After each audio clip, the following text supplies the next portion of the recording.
श्रीवास्तव अपने चैनल में आपका हार्दिक स्वागत करती हूँ।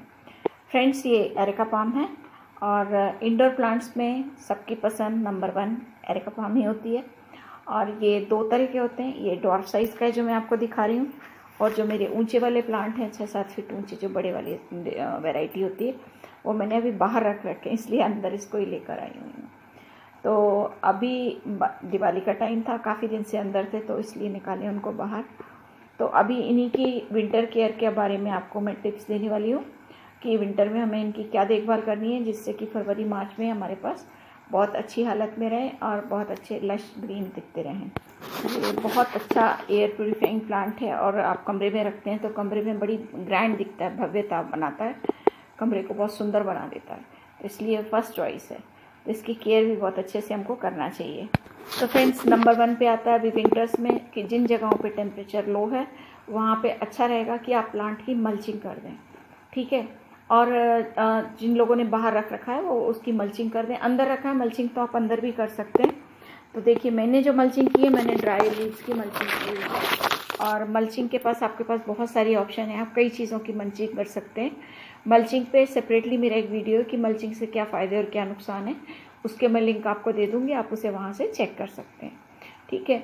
और मल्चिंग करने से ये होता है कि उसमें प्लांट की गर्मी उसी में बनी रहती है और उसमें हमें बार बार पानी देने की भी ज़रूरत नहीं पड़ती। और फरवरी मार्च में जब तक टाइम आएगा इसका वापस ग्रो करने का और इसका स्प्रिंग टाइम होगा प्लांट्स का, उस टाइम तक पानी पड़ के जो पत्ते हैं ये डिकम्पोज हो चुके होंगे, तो वो फर्टिलाइज़र का भी काम करेंगे। नंबर 2 पे सबसे इम्पॉर्टेंट पॉइंट है कि विंटर्स में पानी का बड़ा इशू रहता है। इस प्लांट को थोड़ी सी ह्यूमिड चाहता है ये प्लांट, और मिट्टी में हल्की सी नमी चाहता है, हल्की सी नमी चाहिए, बहुत सारा गिरनी चाहिए इसको। दूसरे, इस प्लांट को ना तो ओवर वाटरिंग पसंद है और ना अंडर वाटरिंग पसंद है। तो बेस्ट तरीका यही है कि आप उसमें touch to dry finger 1 inch तक मिट्टी में डाल के देखिए। अगर मिट्टी गीली है तो उसमें पानी की अभी ज़रूरत नहीं है, 1-2 दिन और ठहर जाए फिर पानी डालें। और अगर उंगली साफ़ निकल आई मतलब गमला सूखा है, आपको पानी डालना चाहिए। ओवर वाटरिंग होने से प्लांट्स आपको बता देता है कि मुझे क्या चीज़ हो रहा है। ओवर वाटरिंग होती है तो ये टिप्स इनकी ब्राउन होने लगती हैं, ठीक है, और रूट रॉट भी होने लगता है। और अंडर वाटरिंग होती है तो पत्तियाँ इसकी पीली होने लगती हैं।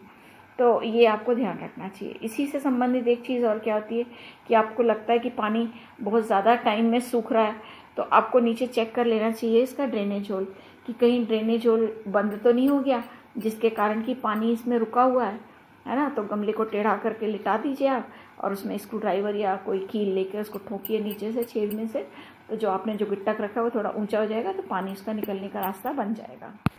अभी विंटर्स में जैसे मैं इसमें अभी 3-4 दिन छोड़ के पानी डालती हूँ, ठीक है ना। अभी और ज़्यादा ठंड पड़ेगी, टेम्परेचर भी डाउन होगा और मॉइस्ट भी रहेगा एटमॉस्फेयर, तो हो सकता है 7-8 दिन बाद भी मुझे पानी डालना पड़ जाए। तो ये सारा डिपेंड करता है कि उसमें टेम्परेचर क्या है और मिट्टी आपकी सूखी है या नहीं सूखी, ये आपको हमेशा ध्यान रखना पड़ेगा। साथ में आप जब भी पानी डाल रहे हैं प्लांट को अच्छे से शावर करा दीजिए, ठीक है। बाहर रखा है तो आप बाहर शावर करा दीजिए। अंदर अगर रखा हुआ है तो आप दिन में 1 बार तो मिस्टिंग कर दें, क्योंकि कई घरों में ना वो चलता है हीटर, तो जैसे हमारी स्किन ड्राई होने लगती है ऐसी प्लांट्स भी ड्राई होने लगता है। तो एक बार मिस्टिंग कम से कम 1 बार तो कर ही दीजिए, तो प्लांट की पत्तियाँ थोड़ी सी ग्रीन हो जाएंगी, उनकी सूखापन थोड़ा ख़त्म हो जाएगा। नेक्स्ट पॉइंट आता है इसकी लोकेशन। तो फ्रेंड्स, लोकेशन बहुत ज़्यादा ज़रूरी है। अगर आपने अंदर रखा हुआ है तो ऐसी जगह रखिए जहाँ से हल्की सी लाइट मिल जाए, है ना। हल्की से लाइट्स मतलब जैसे विंडो के पास आप रखते हैं, 1-8 घंटे की लाइट मिल गई सफिशिएंट है। और अगर आपने बाहर भी रखा हुआ है तो इसे डायरेक्ट सनलाइट में बिल्कुल मत रखिए। ये प्लांट सेमी शेड में या इनडायरेक्ट सनलाइट में रखने वाला है। सेमी शेड से मतलब ये है कि आप मॉर्निंग में ऐसी जगह रखिए जहाँ मॉर्निंग की से 1-8 घंटे की लाइट मिल जाए। उसके बाद ब्राइट लाइट तो मिले लेकिन डायरेक्ट सनलाइट इस पर ना पड़े, डायरेक्ट सूरज की रोशनी इस पर ना पड़े, उसकी पत्तियाँ जल जाती हैं, ठीक है। और अब जैसे विंटर्स में अभी क्या होगा, कोहरा पड़ेगा, धुंध पड़ेगी, तो इसे में कोहरे और धुंध से भी बचाना है। तो या तो आप इसे शेड वाले ऐसे जगह में रखिए जहाँ पे किसी मॉर्निंग की वो मिले और बाकी शेड रहते बच जाए। लेकिन अगर ऐसा नहीं हो सकता है तो आप सिंपल लीजिए, एक कॉटन की चुन्नी या पुरानी साड़ी लीजिए, शाम को पेड़ों पर ठप्पे डाल दीजिए, सवेरे हटा दीजिए। ये 15-20 दिन का काम होगा, क्योंकि 15 दिसंबर के से लेकर समझिए 15 जनवरी तक थोड़ी ज़्यादा ठंड पड़ती है और ओस और कोहरा ज़्यादा पड़ता है। उसके बाद तो मौसम थोड़ा ठीक होने लगता है। इसके नेक्स्ट ये है कि पेस्ट वगैरह से बचाने के लिए एवरी 15 डेज़ पे इस पर नीम ऑयल और डिश वॉश मिला हुआ 1 लीटर पानी में आधा चम्मच डिश वॉश और आधा चम्मच नीम ऑयल मिला के 1 लीटर में पानी में, और इस पर स्प्रे करते रहेंगे तो इस पर कोई से भी पेस्ट लगेगी नहीं, चाहे आप अंदर रखा हो अपने प्लांट चाहे बाहर रखा हो। इसके नेक्स्ट है कि फ्रेंड्स अभी इसमें फर्टिलाइज़र बिल्कुल भी ना दें, ये इसका डॉर्मेंसी पीरियड है। डॉर्मेंसी मतलब स्लीपिंग टाइम है प्लांट का, इसमें कुछ भी फर्टिलाइज़र ना दें। आप जब फर्टिलाइज़र दें तो फरवरी में और सितंबर में दीजिए, इस प्लांट में पर्टिकुलरली, है ना, क्योंकि इंडोर प्लांट्स को भी ऐसे भी ज़्यादा फर्टिलाइज़र की ज़रूरत नहीं होती, और स्लीपिंग टाइम में डॉर्मेंसी पीरियड में फर्टिलाइज़र देने का कोई यूज़ नहीं है, उनमें गर्मी होती है, वो प्लांट को ज़्यादातर जला ही देते हैं।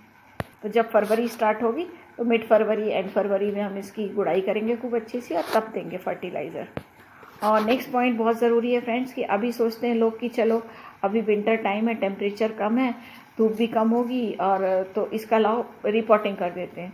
तो फ्रेंड्स इसको प्लांट को इतनी जल्दी रिपोर्टिंग की ज़रूरत नहीं है, और रिपोर्टिंग आप जब भी करें पहले तो बारिश में करें, दूसरी बात 3-4 साल बाद करें जबकि आपका गमले में रूट बाउंड अच्छे से हो जाए, और थोड़े बड़े गमले में रखें। जैसे अभी 8 इंच का गमला है तो नेक्स्ट टाइम थोड़ा बड़ा 10 इंच का पॉट लीजिए, थोड़ी सी रूट्स की प्रूनिंग कर दीजिए और उसके बाद उसको रिपोर्ट कर दीजिए। तो फ्रेंड्स ये मेरे आजमाए हुए टिप्स थे जो मैंने आपसे शेयर किए। आई होप इस तरह से आप भी अपने प्लांट की केयर करेंगे और उसको बहुत अच्छे लंबे टाइम तक अपने पास रख सकेंगे। और अगर आपको मेरा वीडियो पसंद आए तो प्लीज़ इसे लाइक कीजिए, शेयर कीजिए। अगले वीडियो में इसी तरह की नई जानकारी लेकर आपसे फिर मिलती हूँ, तब तक के लिए बाय बाय।